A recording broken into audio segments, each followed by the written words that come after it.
Muy buenas noches amigos y bienvenidos a su programa Academia Virtual de Ajedrez.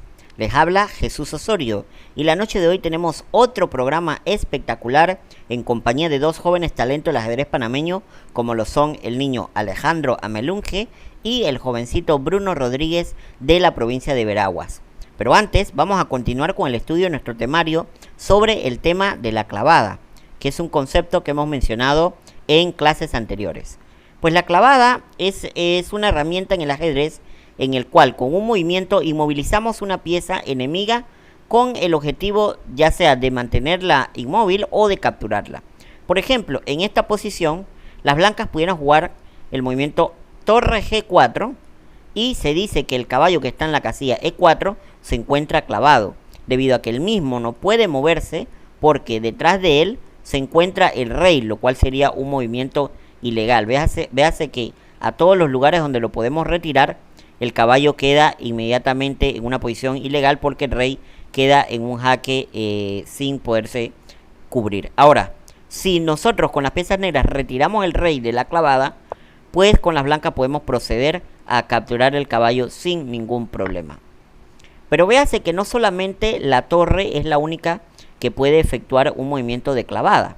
Por ejemplo, en este ejemplo número 2, el alfil haciendo el movimiento alfil G2 inmediatamente pone a la torre en una posición de clavada en la casilla de 4 porque el rey se encuentra en la casilla B7 en la misma diagonal. Entonces la torre no puede retirarse en ninguna dirección porque inmediatamente el rey quedaría en una posición ilegal. Entonces aquí si retiramos el rey con las piezas negras a C7 para quitarnos la clavada, por ejemplo, pues el alfil procede a capturar la torre sin ningún problema. Ahora veamos otra posición de pieza clavada. Por ejemplo, aquí con las piezas negras, el caballo que está en E5 se encuentra clavado por la dama de G3. Y fíjese que si el caballo lo retiramos sin tener cuidado, por ejemplo a D7, a C6, a C4, a D3, por ejemplo, pues caeríamos en un error porque capturarían nuestra dama sin ningún problema y quedarían con una ventaja material abrumadora en la partida. Sin embargo, fíjese que las negras no solamente cuentan con jugadas de caballo, sino que también con la dama, por lo menos colocándola aquí en la casilla C5, nos quitamos la clavada y al mismo tiempo protegemos el caballo en esta posición. También otra opción, por ejemplo, pudiera ser que en vez de retirar el caballo hacia las casillas que hemos mencionado, podríamos jugarlo, por ejemplo, a la casilla G4 y a la casilla F3 con jaque, lo cual nos da la oportunidad al menos de salvar nuestra dama. Pero en la posición como hemos mostrado, la movida correcta es dama C5 para quitarnos la clavada. Ahora vamos a ver una partida entre Anne Müller y Anne Veale, que se jugó en la Olimpiada de Elista, Rusia, en el 1998, hace ya 22 años. Entonces en esta posición se puede ver que el caballo que está en la casilla D7 está clavado por la dama de G4. Fíjense que no puede moverse porque el rey se encuentra en la casilla C8.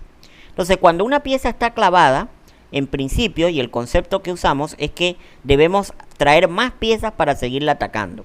En este caso, las blancas hicieron un movimiento torre D2 para tener otra pieza atacando el caballo de D7. Fíjense que ya son dos piezas que tenemos atacando este caballo. Las negras, por su parte, prosiguieron en la partida con torre D8 para tener de igual forma dos piezas defendiendo, siendo una de ellas el rey. Entonces, la manera correcta para proseguir de las blancas y de acuerdo a lo que siguió en la partida fue torre G1. Fíjense que aquí las blancas han doblado las torres y ahora tenemos tres piezas atacando este caballo que está clavado, la dama y las dos torres. Entonces aquí las piezas negras en la intención de seguirse defendiendo hicieron dama C7, ahora teniendo ellas tres piezas defendiendo el caballo. Y fíjense que aquí las blancas siguieron el plan correcto con alfil E6, poniendo una cuarta pieza. Fíjense cuántas piezas tenemos sobre el caballo y ya prácticamente esto decide la partida, porque a las negras al hacer A6, como se dice en la partida, pues en los intercambios, torre por caballo, fíjese, torre toma la torre en D7, la torre toma la otra torre, entonces ya aquí sería incorrecto que la dama tomara la torre, porque estaríamos regalando una pieza poderosa que vale 9 puntos por una que vale 5. Fíjese que el alfil captura a la dama y el rey no puede tomar el alfil porque está protegido. Así que después de la captura de la torre, las negras prosiguieron con dama B6 y las blancas hicieron el movimiento torre D6 jaque con el alfil, fíjese, y al mismo tiempo estamos atacando la dama, por lo cual las blancas terminaron ganando la partida. Vieron cómo ellos fueron agregando piezas, atacando ese caballo, hasta lograr hacer que la posición se quebrara. Entonces, en la siguiente posición que vamos a ver, ocurre lo mismo. Aquí vemos que la torre y el rey están defendiendo el caballo, ¿no? Dos piezas. Y tenemos con blancas 2 piezas atacando. Pero ocurre una peculiaridad en esta posición. Y es que las blancas tienen a su disposición la jugada torre por caballo. Pareciera un error, ¿verdad? Porque estamos cambiando una pieza de valor de 5 por una de 3. Entonces aquí toman las negras con la torre y no se debieran apresurar las piezas blancas en capturar la torre de vuelta con el alfil, porque sería un error, quedaría la partida en desventaja para las blancas por un peón. Sino que aquí, cuando las negras toman la torre, deberíamos traer nuestra otra torre a la casilla de 1 y no hay manera humana en que las negras puedan salvar esta torre en la casilla de 7, porque sencillamente se encuentra en una posición de clavada y atacada por 2 piezas sin que la podamos defender con 2 piezas. Entonces ya en el siguiente movimiento, sea cual sea, póngase que el rey es 7, pues con mucha facilidad podemos capturar la torre, ya sea con nuestra torre, que es lo más conveniente, ¿no? Entonces otro caso que vamos a analizar aquí sería, por ejemplo, un caso un poco parecido al anterior. Fíjese que aquí las blancas tienen la posibilidad de efectuar el mismo ataque que en el diagrama anterior, con el movimiento alfil B5 jaque. Y fíjese que aquí las negras no pueden retirarse a F8 debido a la jugada torre por D8 jaque mate. Fíjese que el rey no puede salir de esta posición y el caballo no puede asistirlo de ninguna forma, así que sería una posición de jaque mate. Entonces las negras están obligadas aquí en el jaque a traer su alfil a D7. Y aquí hacemos el mismo ataque del diagrama anterior. Intercambiamos con la torre, torre por alfil, y al movimiento torre por D7, entonces traemos nuestro caballo a E5. Y ahora sí, no hay forma posible de que las negras salven esa torre de 7 porque está atacada por 2 piezas nuestras. Vamos a ver un ejemplo más de este caso de la herramienta de la clavada. Una partida entre 2 grandes del ajedrez como son Rubén Fine y Frank James Marshall en 1933. Aquí Marshall con piezas negras hizo torre de 2 atacando 2 peones simultáneamente. Rubén Fine, viendo la única defensa que tenía disponible, hizo torre C2. Pero este movimiento, aunque pareciera el único que es defensivo, termina siendo la causa de la pérdida, debido a que ahora torre de 1, y fíjense que el caballo lo estamos atacando y no tiene salida por ningún lado. Aquí no puede moverse, y si se mueve acá, sencillamente nuestro peón puede capturarlo. Así que el caballo está en aprietos. Único movimiento que vio Rubén Fine en esta posición, rey F1, y fíjense que el caballo queda clavado inmediatamente. Ahora ya el caballo no lo podemos mover. Entonces, ¿cuál fue el plan que siguió Marshall en esta posición? Pues traer el alfil a E7 para trasladarlo posteriormente a la casilla B4 y atacar el caballo con 2 piezas. Y increíblemente en esta posición, pues las negras no tienen mucho que hacer, porque ahora al movimiento torre C4 para proteger aquí, sencillamente hacemos A5 y este peón queda cuidando nuestro alfil. Ahora ya no hay manera posible de evitar que ese alfil vaya allí. Fíjense, cualquier movimiento que hagamos, no sé, póngase que este movimiento, pues directamente hacemos alfil B4 y el caballo termina siendo atacado por nuestro alfil. Tendrían las negras que cambiar aquí y bueno, quedarían en una desventaja grave. Ahora, fíjense que en esta posición, cuando las negras hacen alfil E7, no sirve ninguna otra continuación diferente a torre C4. O sea, no hay ninguna continuación que salve. Por ejemplo, E3, por decir algo, hacemos alfil B4. Fíjense que estamos atacando con 2 piezas del caballo.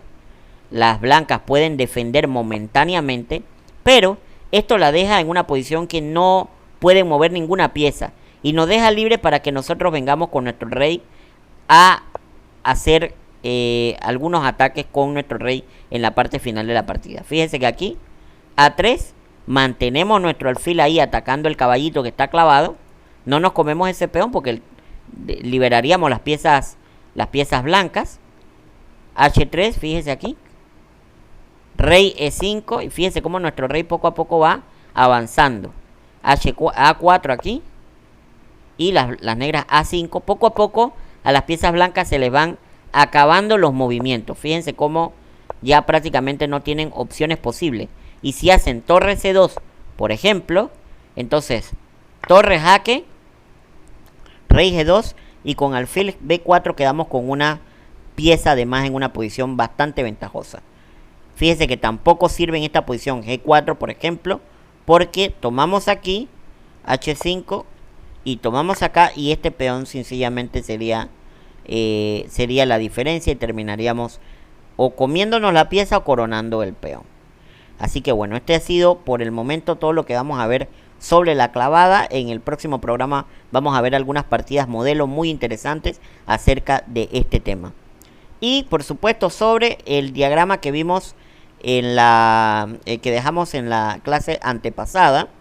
Queremos felicitar a maestro Fide Patrick Esprúa, que nos mandó la solución a nuestras redes sociales. Es un diagrama de que juegan blancas y hacen tablas.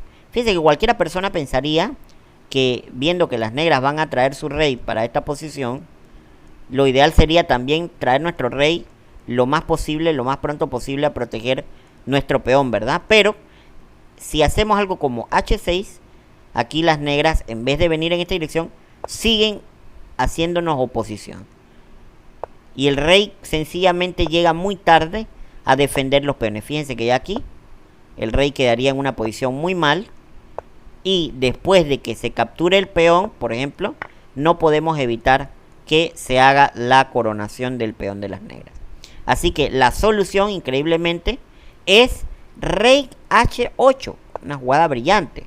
Rey H8, porque si aquí, por ejemplo, se hace rey F6, hacemos rey G8, rey E5, fíjese, rey F7, rey D4, rey E6, rey D3 y rey D5. Y ahora las negras no tienen manera de no ceder su peón, ya sea o avanzándolo aquí, intercambiándolo por el de las blancas, o capturando con el rey, y las negras y las blancas también capturan el peón de C4. Así que no hay ninguna manera en que puedan salvarse en esta posición. Increíblemente, como una movida como rey H8 puede inmediatamente resolver la partida para las blancas. No hay nada que las negras puedan hacer. Fíjense que aquí de igual forma seguimos prácticamente el mismo camino.